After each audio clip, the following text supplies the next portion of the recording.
Hi, so today we have Becky from the Anti Diet Riot Club. It has been a while since we last spoke.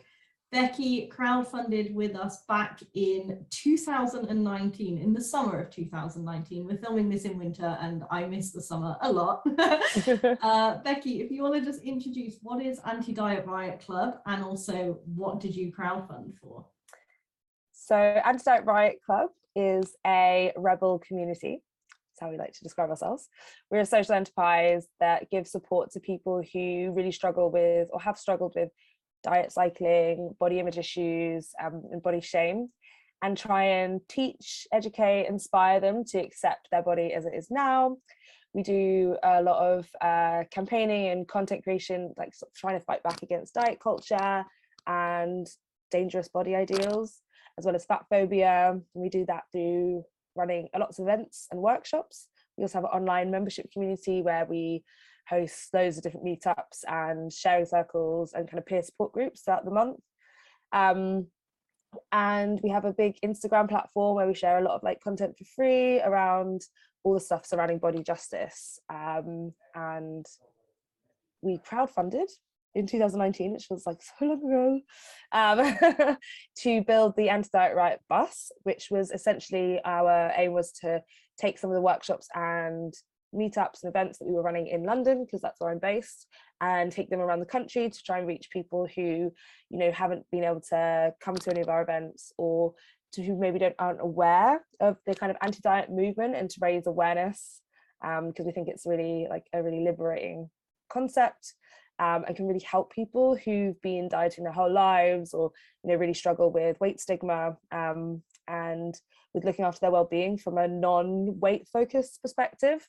And yeah, we tried to raise 15,700, and we did. We completed that. And the idea was to kind of take it on tour in 2020 to festivals, events like feminist events, community events, and run loads of really great workshops from it. But sadly that didn't happen. Yeah. So what drew you to crowdfunding in the first place? Actually, my dad used to do a lot of crowdfunding when it first kind of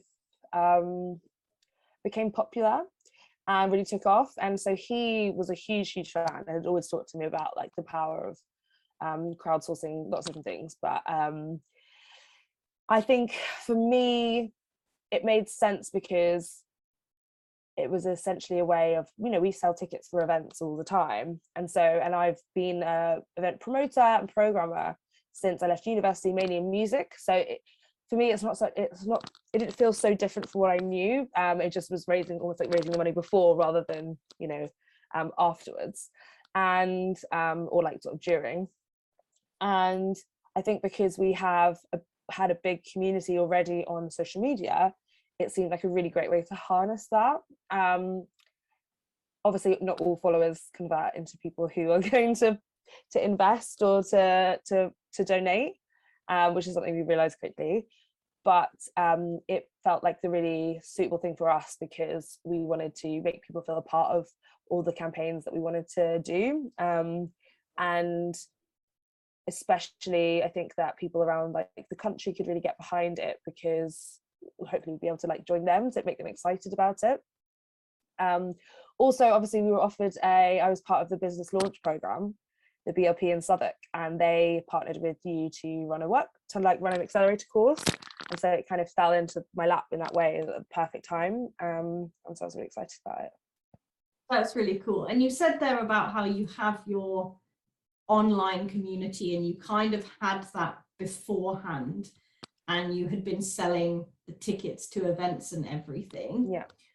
If someone is thinking about crowdfunding, what kind of things could you tell them content-wise or strategy-wise in this pre-campaign period to really like warm up that online community that you found worked for you?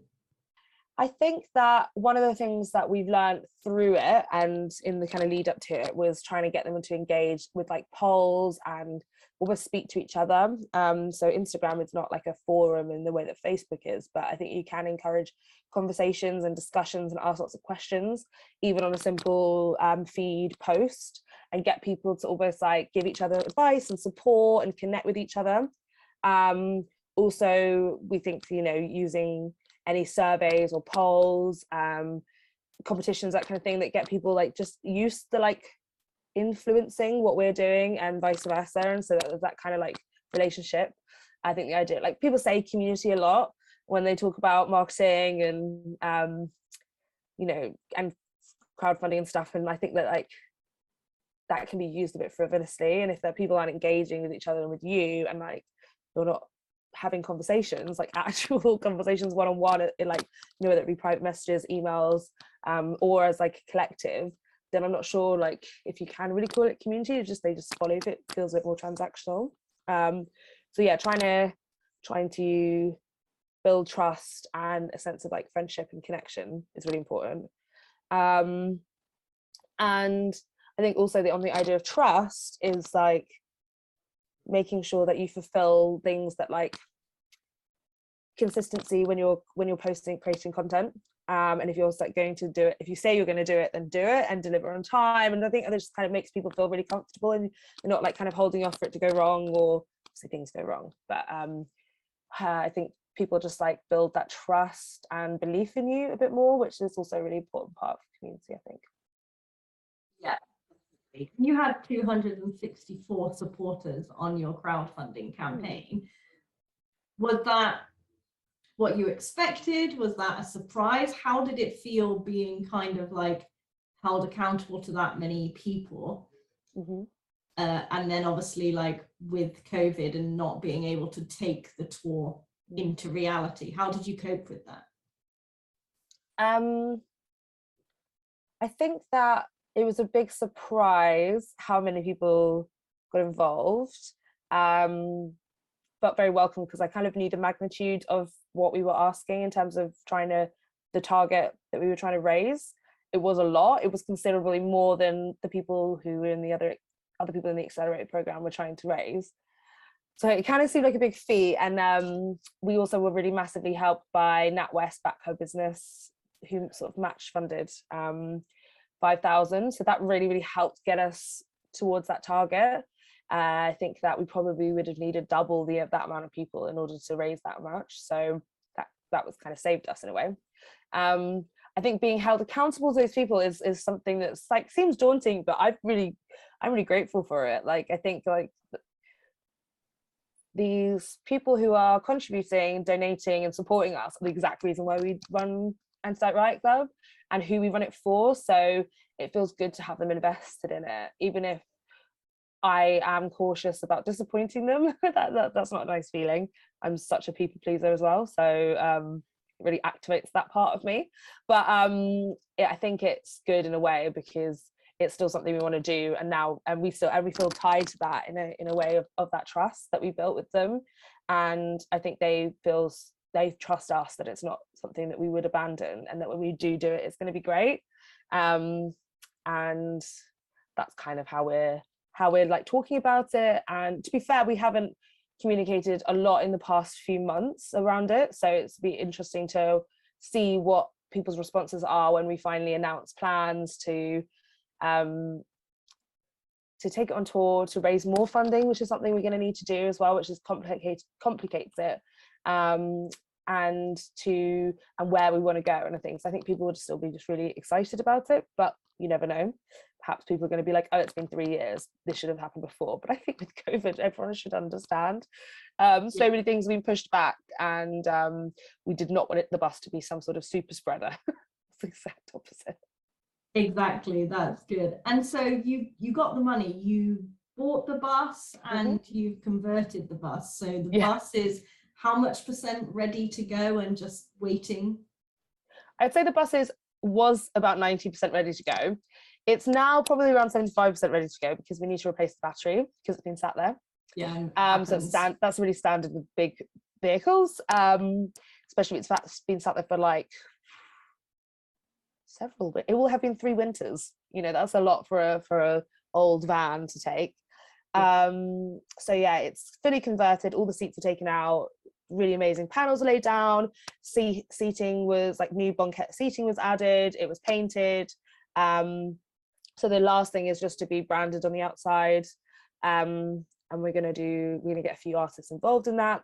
There's a tiny bit of like shelving that we want to add, and then the battery. So that's pretty much ready. The other things that are waiting is our HGV licenses, because there was a huge delay with even being able to get our applications approved because of COVID. A lot of the training was shut down for ages, and then there was this huge backlog because of Brexit and the van issues that are happening recently. So that's been another delay. And also I think we didn't properly account for the cost of touring. So that was something that we really were hoping and planning to get via like event sponsorship and brand fees from other events bringing us. We've decided to try and go for extra funding for that from Arts Council or from the National and the COVID Relief Fund. So we're hoping to go at it that way so that we can show up to a lot more places for free. Otherwise, it is possible to do it the other way. It's just it's like a lot of work to try and find sponsorship. I think that's something we hadn't really accounted for. Makes sense. And so obviously with the whole COVID thing, you had to pivot quite a lot from what you were doing before in terms of the in-person events and obviously the tour. You started an online membership program. I remember when that was launching, and I thought, good on you guys getting there ahead of everyone else, especially. How have you found that moving online compared to being such an in-person organization from before? Yeah, that was an interesting pivot because, well, it wasn't actually much of a pivot. It was more we fast forwarded. So had been in a longer term plan, probably for around this year, for 2021, 2022. We'd hoped, it was actually part of a reward that we'd offered for the crowdfunder. It was like for the highest donators, they could become an automatic member of Anti Diet Riot Club. But we hadn't planned for it to be in 2020. And so it kind of like made us rush through that process, not rush through the process, but rush it, bring it forward. Also, our tags are kind of like one of our objectives was to create in real life community. So to bring the kind of body acceptance, body justice conversations that were happening online into real life spaces. So that was obviously very different. We were now trying to bring them online, but what we tried to do with all of our online workshops and events and meetups was something that we saw happening when the global pandemic kind of hit and we were all stuck inside, that we were running these online events and they did have that sense of community and that sense of like people connecting with each other and giving each other support. People were like taking each other's numbers privately and keeping in touch, and people from all over the world were doing that rather than just who could reach us in London or if we were at events around the UK there. We could reach so many more people. So it kind of made that we were bringing them off social media, off traditional social media, but we wanted to bring them into spaces that felt like that there's that connection, sense of sharing and sense of vulnerability and like rawness, that we could potentially do that online. And having our own membership space really kind of worked. So it does have a really sense of like tight-knit community, lots of peer support and people from all over, and it's more accessible to people who can't come in person events, which is, we talk a lot about like chronic illness and disability as well in our community, so it's a big crossover. So yeah, it kind of fit. It was very different to just what we had in mind and maybe what our original ethos was, but it works and it fits. And I think that kind of I'm really grateful for the fact that this opportunity arose and we were kind of forced into it in a way. When you say from people from all over, have you looked at kind of the variety of people? Are there any other huge kind of markets or areas that you see your community coming from? And do you think that will influence where your tour goes in the UK, or are we looking at some kind of Anti Diet Riot global tour one day when we're shipping the bus across on a cargo ship somewhere. That would be so awesome. We do have a big audience in the States. I think that there are also parts of Europe as well, Germany, parts of Scandinavia, that we do have members and a lot of sort of followers from. I think we're still working out, you know, in terms of going to the States, if that's possible, and how that would look, because I think it would be really fun. We've made so many incredible connections there. Let's hold off on the bus going there. maybe we just fly there and go around. But in terms of England and the UK, it's been really useful to see who's like really engaged from our sort of wider community to this like online membership, and where they're coming from. That's been really great. It's actually a really great precursor for the bus, because now we've made really solid connections all over the UK. Loads of people in Norfolk. And you know, kind of things like that, and like, so we know that we want to go there, and Northern Ireland, and love to go over there. Yeah, so that's been really, really useful actually, and fascinating. Yeah, that's a definite kind of benefit in terms of your tour research and market research that this delay has allowed you to take. Exactly. So what do you think was the hardest thing about the crowdfunding process that you struggled with the most? I think the hardest part was twofold, was kind of in the planning stages, which was really trying to plan, account for, budget on a project that was so alien to us, that was so that not many people had done before, let alone you know, small social enterprises or charities. A lot of these bus tours were like, you know, if we were trying to find examples of them, they were run by big corporate kind of brand activations, which was, you know, hundreds of £1,000s budget, and that's not the kind of thing we were looking at. So trying to speak to people who'd done something similar and work out the costs and like the issues was quite difficult. I mean, you might remember I was always sort of stuck about, you know, deciding what I was wanting to crowdfund for, because I had two big projects in mind. And so that was really difficult for me to kind of really map it all out, and so that we could be super transparent about what we were trying to achieve and how we thought we would spend the money. And to be honest, that turned out really accurate. We just had, in terms of the actual bus, we just had misjudged how much work getting sponsorship for the actual tour part was going to be. And so we've had to sort of pivot on that as well.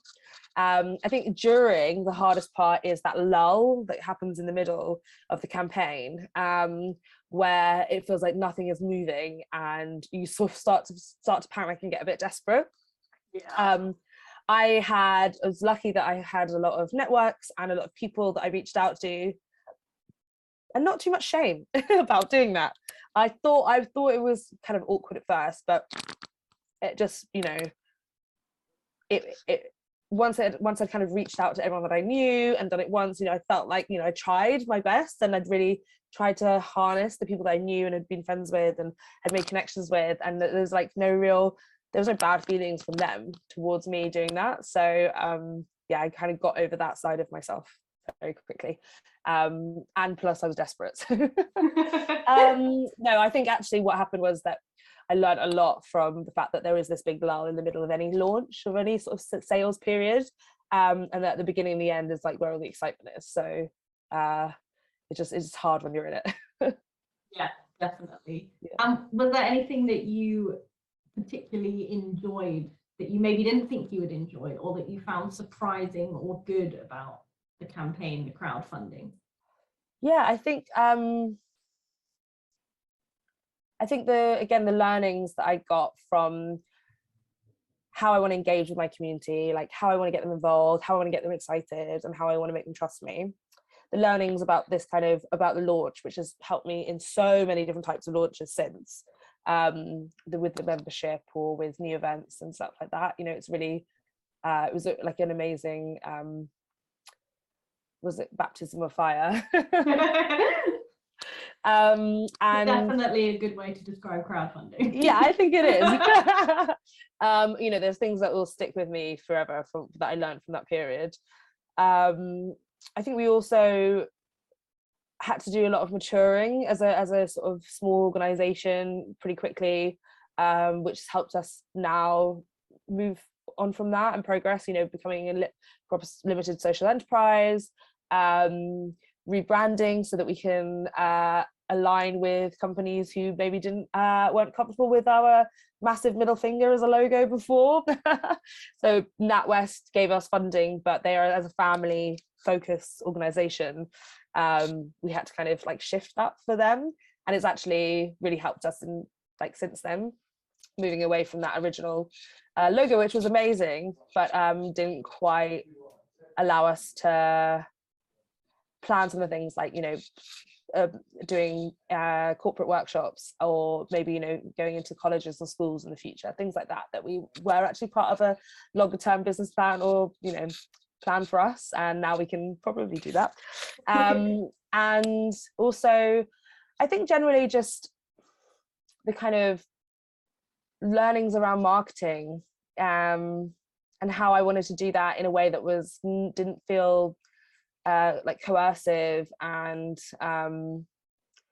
really like sort of salesy and kind of cringe. I wanted to do it in a way that felt authentic and was really transparent. It was like, this is what you get and this is what we're trying to do, and you can get involved if not. We're not trying to like trick you into supporting us, but like, here you can get involved in our project, and here's like a great reward if you want. And yeah, that kind of like more new, like sort of more radical approach to marketing, I think that people are trying to move towards and away from the kind of old style. So yeah, that's been a really great learning for me. Have you like not so much stayed in touch with, but have you kept your eye on the crowdfunding world since you crowdfunded? Have you supported any other campaigns since you ran yours? Have you known anyone else that's crowdfunded since? Yeah, I have actually. I've given a bit of advice to some other London-based charities and organisations that were trying to raise for a space.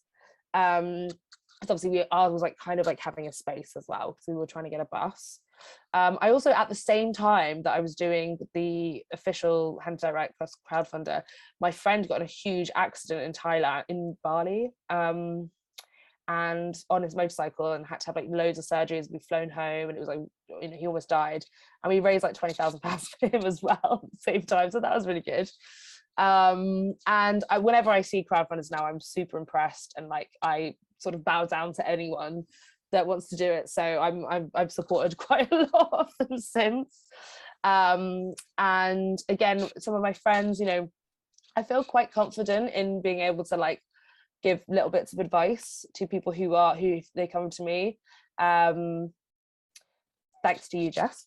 Because I learned so much, and it was a really difficult and challenging but really rewarding experience. So I'd like kind of I've helped a few people just feel a little bit less unsure, I guess, just from my personal experience, which feels nice.